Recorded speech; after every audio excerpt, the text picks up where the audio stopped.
The internet is not a single entity or a cloud floating in the ether.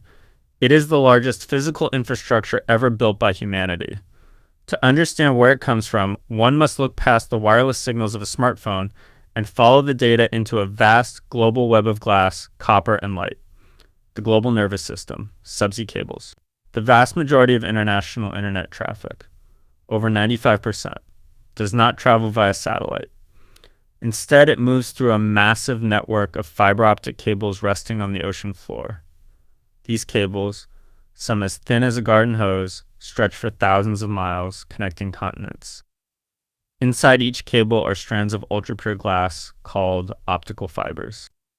Data is converted into binary code, sequences of 1S and 0S, and transmitted as pulses of infrared laser light.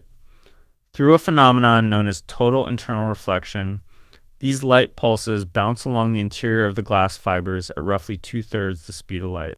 Because the signal weakens over vast distances, repeaters are installed every 50 to 100 kilometers to amplify the light as it traverses the abyssal plains of the Atlantic or Pacific.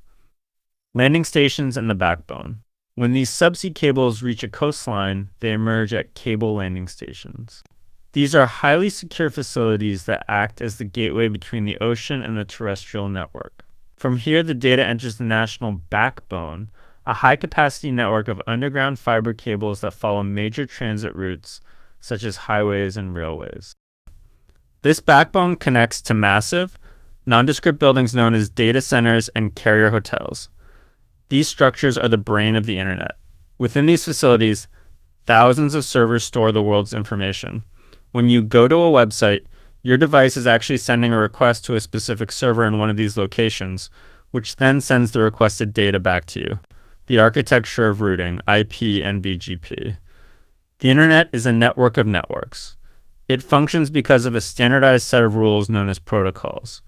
Every device connected to the internet is assigned a unique numerical label called an IP Internet Protocol address. When data travels, it is broken down into small units called packets. Each packet contains a portion of the information and a header with the destination address. Routers acting as digital traffic controllers use the Border Gateway Protocol BGP to determine the most efficient path for these packets. Packets from the same email or video may take entirely different physical paths across the globe, only to be reassembled in the correct order once they reach the destination device. The last mile, bringing data to the user. The final stage of the journey is often referred to as the last mile. This is the leg of the trip from the local internet service provider ISP to your home or office.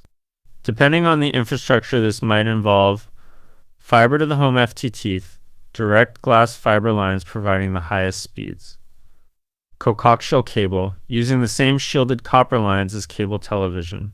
DSL, transmitting data over traditional copper telephone lines using high-frequency signals. For mobile devices, the data travels via fiber to a cellular tower. The tower then converts the electrical signals into electromagnetic radio waves. These waves travel through the air and are intercepted by the antenna in your phone, where they are converted back into digital data.